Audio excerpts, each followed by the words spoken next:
Hello दोस्त, कैसे हैं आप सब। उम्मीद करते हैं आप सब अच्छे होंगे। दोस्तों, आज इस वीडियो में हम लोग देखेंगे पंचवर्षीय योजनाओं के बारे में, यानी जो योजनाएं आई हैं पंचवर्षीय, उनमें क्या विशेष है, क्या परीक्षाओं में पूछे जा सकते हैं, तो उस पर हम चर्चा करेंगे। तो आइए देखते हैं। जो पहली यानी प्रथम पंचवर्षीय योजना ये आई थी 1951 से 1956 तक।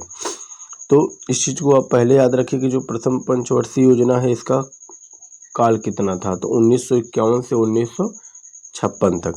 अब दूसरा पॉइंट इसमें देखेंगे कि यह योजना हेराल्ड डोमर मॉडल पर आधारित थी। अगर ये प्रश्न आएगा कि हेराल्ड डोमर पर आधारित योजना कौन सी योजना थी, तो वो थी प्रथम पंचवर्षीय योजना। ठीक। अब दूसरी बात इसमें ध्यान देने वाली प्रमुख है कि इसी योजना में ही भाखड़ा नागल, दामोदर घाटी एवं हीराकुंड जैसी बहुउद्देशीय नदी परियोजनाएं शुरू की गई थी। यानी जो भाखड़ा नागल बांध है और दामोदर घाटी और हीराकुंड जैसी बहुउद्देशीय नदी घाटी जो परियोजना थी वह इसी पंचवर्षीय योजना में शुरू हुई थी। ठीक। अगला इसका उद्देश्य, इसका मुख्य उद्देश्य क्या है, कृषि विकास करना। यानी जो ये पंचवर्षीय योजना में जो प्रथम पंचवर्षीय योजना है इसका मुख्य उद्देश्य क्या है, कृषि का विकास करना। ये तो हो गई प्रथम पंचवर्षीय योजना के बारे में। अब हम देखेंगे द्वितीय पंचवर्षीय योजना। अब जो द्वितीय पंचवर्षीय योजना है इसका जो समय है 1956 से 1961 तक। अब अगला पॉइंट इसमें कि यह योजना पीसी महालनोबिस द्वारा विकसित 4 क्षेत्रीय मॉडल पर आधारित है। ये जो 4 क्षेत्रीय मॉडल है ये जैसे उद्योग से जुड़े हैं, जैसे लघु उद्योग है, ठीक, और बृहत उद्योग है, और इस तरह की जो 3-4 योजनाएं थी उसके मॉडल पर ये आधारित थी। अगला इसमें पॉइंट है कि इसी योजना में ही राउरकेला, भिलाई, दुर्गापुर इस्पात संयंत्र की स्थापना हुई थी। ठीक। तो जो ये स्टील की जो कंपनियां जो बड़ी बड़ी लगी थी, जो कि राउरकेला, भिलाई, दुर्गापुर में, इन सब की स्थापना जो है इसी पंचवर्षीय योजना के साथ शुरू हुई थी। जो पंचवर्षीय योजना कौन सी थी, दूसरी पंचवर्षीय योजना। अब हम इसका उद्देश्य देखेंगे। इसका मुख्य उद्देश्य क्या था, औद्योगिक क्षेत्र का विकास करना। यानी बड़ी बड़ी कंपनियां, फैक्ट्रियां लगाकर जो उद्योग के क्षेत्र में एक नवीन विकास करना था, इसका जो द्वितीय पंचवर्षीय योजना थी। ठीक। अब आइए देखते हैं तृतीय पंचवर्षीय योजना के बारे में। तो जो तृतीय पंचवर्षीय योजना थी ये आई थी 1961 से 1966 तक, इसका समय काल था। अगला देखेंगे कि यह योजना भारतीय अर्थव्यवस्था को आत्मनिर्भर बनाने के लिए शुरू की गई थी। अब ये चीज़ ध्यान रखिएगा कि जो ये योजना आई थी ये जो भारतीय अर्थव्यवस्था है इसको आत्मनिर्भर बनाने के लिए शुरू की गई थी। दूसरा इसमें पॉइंट है कि इस योजना के विफल होने का मुख्य कारण भारत चीन युद्ध 1962, भारत पाकिस्तान युद्ध 1965 था। आप जानते हैं कि जो भारत और चीन का युद्ध हुआ था सन 1962 में, और जो भारत और पाकिस्तान का युद्ध हुआ था 1965 में, वह जो है इसी जो पंचवर्षीय आई थी 1961 से 66, इसी के बीच में ये दोनों युद्ध हुए थे, जिस कारण जो ये जो योजना थी वो बहुत ज़्यादा सफल नहीं रही थी। ठीक। इसमें अगला पॉइंट इसमें है कि इस योजना का मुख्य उद्देश्य कृषि और उद्योग क्षेत्र का विकास करना। यानी जो पूर्व में 2 योजनाएं थी उसी योजना पर इस योजना का काम चल रहा था, क्योंकि जो युद्ध हो गए तो बहुत सारी जो कार्य क्या थे, ठप हो गए थे, तो इसमें बहुत सारे ज़्यादा काम नहीं हुए। तो इसमें वही जो पीछे कार्य हुआ कृषि और उद्योग, उसी पर काम किया गया। ठीक। अगला इसमें है चौथी पंचवर्षीय योजना, जिसका काल है 1969 से 1974। अब हम देखेंगे अगला पॉइंट, इस योजना का प्रारूप योजना आयोग कौन सा आयोग था, योजना आयोग के उपाध्यक्ष DR गाडगिल ने तैयार किया। ठीक। इसमें अगला पॉइंट है कि इसमें तेजी से औद्योगिक विकास एवं भारी उद्योग पर विशेष बल दिया गया।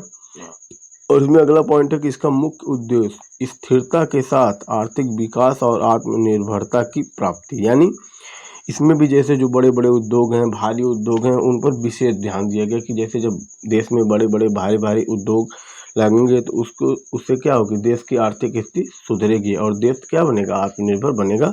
तो उस क्षेत्र में इस पर जो काम किया गया चौथी पंचवर्षीय योजना पर। अगला पंचवर्षीय योजना है पांचवी पंचवर्षीय योजना। अब देखिए इसमें 1974 से 1978 तक ये थी। ठीक, अब देखिए इस योजना को एक वर्ष पूर्व ही जनता पार्टी, कौन सी पार्टी थी, जनता पार्टी की सरकार ने समाप्त कर दिया। यानी 74/5 कितना होता है, 79, ये चलना चाहिए था 79 तक, लेकिन ये 78 तक ही चला। तो इसको एक वर्ष पूर्व ही क्या कर दिया, समाप्त कर दिया। किसने समाप्त किया, जनता पार्टी की सरकार ने। अब अगला पॉइंट इसमें कि इस योजना को भारत में लागू करने का श्रेय डी.टी. लकड़वाला को जाता है। यानी जो पांचवी पंचवर्षीय योजना है इसको भारत में लागू करने का श्रेय जिसको जाता है उसका नाम है डी.टी. लकड़वाला। ठीक, अगला पॉइंट इसमें कि इस योजना का मुख्य उद्देश्य गरीबी निवारण और आत्मनिर्भरता की प्राप्ति। यानी जो पांचवी पंच योजना है इसमें इसका जो मुख्य उद्देश्य था गरीबी निवारण, यानी जो गरीबी देश में है तो उसको किस तरह समाप्त किया जाए और भारत किस तरह आत्मनिर्भर बने, इस पे कार्य किया गया। अब देखेंगे अगली पंचवर्षीय योजना। अब देखिए जो छठी पंचवर्षीय योजना थी इसका काल क्या है, 1980 से 1985। अब इसमें क्या कहा गया है, कहा गया कि इसका मुख्य उद्देश्य गरीबी उन्मूलन, आर्थिक विकास, आधुनिकीकरण, आत्मनिर्भरता एवं सामाजिक न्याय दिलाना। अगला पॉइंट इसमें कि बेरोजगारी उन्मूलन के लिए कुछ योजनाएं भी चलाई गई जैसे IRDP, NREP और DWACRA आदि। यानी इस जो योजना छठी पंचवर्षीय योजना थी इसका भी उद्देश्य वही था कि गरीबी को किस तरह मिटाया जाए और भारत का जो आर्थिक स्थिति है वो किस तरह मजबूत हो और भारत किस तरह अपने ऊपर यानी आत्मनिर्भर हो और आधुनिकीकरण में प्रवेश करे। ठीक, इस पे भी बात की गई थी। और दूसरी बात इस पे की गई थी बेरोजगारी पर, यानी बेरोजगारी जो देश में व्याप्त है वो किस तरह खत्म हो, जिसके लिए कुछ योजनाएं भी चलाई गई थी, जो योजनाएं यहाँ नीचे दी गई हैं। ठीक, अब हम देखेंगे अगला पॉइंट। अब इसमें है कि सातवीं पंचवर्षीय योजना। जो सातवीं पंचवर्षीय योजना थी ये 1985 से 1990 तक चली। अब है कि इस योजना का उद्देश्य अनाजों के उत्पादन में वृद्धि, रोजगार के अवसर, आधुनिकीकरण एवं आत्मनिर्भरता थी। इसी योजना के तहत जवाहर रोजगार योजना कार्यक्रम जैसे कार्यक्रम चलाए गए। अब देखिए जो सातवीं पंचवर्षीय योजना थी इसका मुख्य उद्देश्य क्या था, इसमें जो क्या किया अनाजों के उत्पादन, यानी कहते हैं कि जो कृषि से संबंधित जो क्षेत्र थे जैसे उसमें अनाज, गेहूं, चावल, इन सब के उत्पादन पर विशेष जोर दिया गया। और जो इसी योजना के तहत जवाहर रोजगार योजना जैसे कार्यक्रम चलाए गए। तो इस चीज़ पे विशेष ध्यान रखिएगा कि अगर ये एग्जाम में आएगा कि जवाहर रोजगार योजना किस पंचवर्षीय योजना के द्वारा चलाया गया, तो वो थी सातवीं पंचवर्षीय योजना। ठीक, अब अगला पॉइंट इसमें देखते हैं कि अगली योजना है आठवीं पंचवर्षीय योजना, जिसका काल है 1952 से 1957 तक ये चली। अब देखिए यह योजना उदारीकृत अर्थव्यवस्था के रूप में परिणित जॉन डब्ल्यू मिलर मॉडल पर आधारित थी। ठीक, और अगला पॉइंट इसमें है कि इस योजना का उद्देश्य मानव संसाधन का विकास एवं जनसंख्या नियंत्रण था। देखिए अब जो ये योजना थी आठवीं पंचवर्षीय योजना, इसमें क्या किया गया कि जो मानव संसाधन का विकास है, यानी जो मनुष्य के रहने और जो मनुष्य की उपयोगी की जो वस्तुएं हैं उस पर विशेष बल दिया गया। ठीक, और जनसंख्या नियंत्रण, यानी जो जनसंख्या अपने देश की बहुत ज़्यादा है, आप जानते हैं भारत की जनसंख्या बहुत ज़्यादा है, तो उस पर किस तरह कंट्रोल किया जाए उस पर भी इस पर काम किया गया। अब हम देखेंगे नवीं पंचवर्षीय योजना। देखिए ये शुरू हुई 1997 से 2002 तक। इसमें है कि इस योजना का मुख्य उद्देश्य मानव विकास के साथ न्यायपूर्ण वितरण और समानता के साथ विकास करना।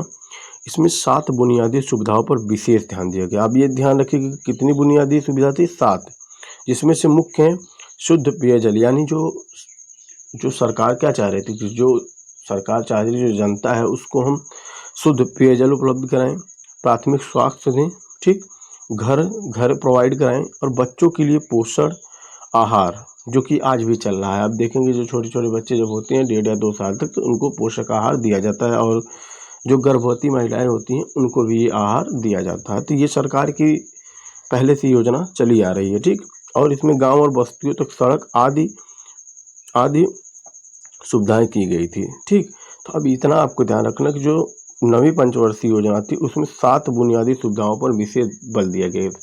पूछेगा कितनी बुनियादी सुविधा थी, तो 7 थी। ठीक, और इस योजना का उद्देश्य क्या था, मानव विकास के साथ साथ न्यायपूर्ण वितरण, यानी सभी के साथ समानता का न्याय किया जाए और सबको एक समान विकास की सीढ़ी में, यानी एक विकास के क्षेत्र पे लाया जाए।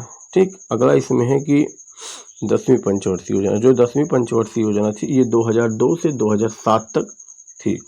यह योजना आगत निर्गत मॉडल पर था। आगत निर्गत का मतलब किसी चीज़ को ले आना फिर उसको देना, यानी व्यापार से आप समझ सकते हैं इसका सीधा आगत और निर्गत इस मॉडल पर आधारित थी। और दूसरा पॉइंट इसमें है कि इसमें 5 करोड़ रोजगार देने का अवसर का सृजन किया गया था। यानी सरकार कह रही थी कि जो वो हर साल 1 करोड़, यानी जो 5 साल है उसमें 1-1 करोड़ करके 5 करोड़ रोजगार देने का अवसर वो प्रदान करेगी। अगला इसमें है कि इसमें स्वरोजगार पर भी ध्यान दिया गया था। इस योजना में सर्वाधिक व्यय ऊर्जा पर था। और ये भी ध्यान रखिएगा कि अगर ये प्रश्न आएगा किस योजना में सर्वाधिक व्यय ऊर्जा पर था, तो वो थी 10वीं पंचवर्षीय योजना। ठीक। और इसमें ये जो ये पॉइंट है कि इसमें स्वरोजगार पर भी ध्यान देंगे। इसका क्या मतलब है? मतलब ये है कि जैसे सरकार जो लोग थे उनको क्या करती थी, कुछ पैसा देती थी और कहती थी कि अपना खुद का कोई रोजगार करो। तो इस तरह स्वरोजगार पर भी विशेष बल दिया गया था। ठीक। अब इसमें हम देखेंगे अगला 11वीं पंचवर्षीय योजना। ये चली थी 2007 से 2012 तक। इसमें कहा गया कि यह योजना तीव्रतर विकास और समावेशी विकास की एक व्यापक रणनीति प्रस्तुत करती है। यानी जो 11वीं पंचवर्षीय योजना है इसमें जो विकास की गति है उसको तीव्र कैसे किया जाए, और समावेशी विकास क्या होता है? हर लेवल है, यानी जो हर स्तर है, गरीब अमीर मतलब सबके विकास पर विशेष जोर दिया गया था। ये समावेशी विकास यानी हर किसी का विकास हो, इस पर भी काम किया गया। अब हम देखेंगे 12वीं पंचवर्षीय योजना, जो कि आखिरी पंचवर्षीय योजना थी। यह योजना चली थी 2012 से 2017 तक। इस योजना के अंतर्गत 50% ग्राम पंचायत को निर्मल ग्राम का स्तर प्रदान करना। ये जरूर ध्यान रखिएगा कि ये पहली बात तो आखिरी पंचवर्षीय योजना थी, और इसमें क्या किया था, 50% ग्राम पंचायत को निर्मल ग्राम पंचायत का स्तर प्राप्त कराना था। अगला इसमें पॉइंट है, पर्यावरण को प्रदूषित करने वाले कारकों की उत्सर्जन क्षमता को 2020 तक 25% तक कम करने का लक्ष्य था। कब तक? तो 2020 तक। और कितना कम करने का लक्ष्य था? तो 25%। जैसे पर्यावरण को प्रदूषित करने वाले कारक, जैसे बड़े बड़े कंपनियों में जो कार्बन डाइऑक्साइड इस तरह की जो गैसें निकलती हैं, जो वायुमंडल को क्या करती हैं, प्रदूषित करती हैं। तो उसका लक्ष्य ये था कि सन 2020 तक इसमें 25% की क्या की जाए, कमी की जाए। अगला इसमें है कि 90% भारतीय परिवार में बैंकिंग सुविधा उपलब्ध कराना। और जो भारत में रहने वाले जो परिवार हैं, सरकार चाहती थी कि जो 90% फैमिली है उसके पास बैंकिंग सुविधा हो, यानी उनका अकाउंट हो, उनका बैंक में खाता हो, वो उससे लेन देन करे। इस तरह की सुविधाएं वो चाह रहे थे कि सारे जो भारतीय हैं उन सब तक ये सुविधाएं पहुंच जाए। तो ये हुई 12 पंचवर्षीय योजना, यानी जो 12 पंचवर्षीय योजना आई थी सरकार की, उसके बारे में विस्तृत चर्चा। तो अब यहाँ से जो भी प्रश्न बनेंगे आप आराम से बना लेंगे। तो वीडियो आपको कैसी लगी? यदि वीडियो अच्छी लगी हो तो वीडियो को लाइक करें, और चैनल पर नए हैं तो चैनल को सब्सक्राइब करना ना भूलें। मिलते हैं किसी नेक्स्ट वीडियो में, तब तक के लिए बाय। Thank you.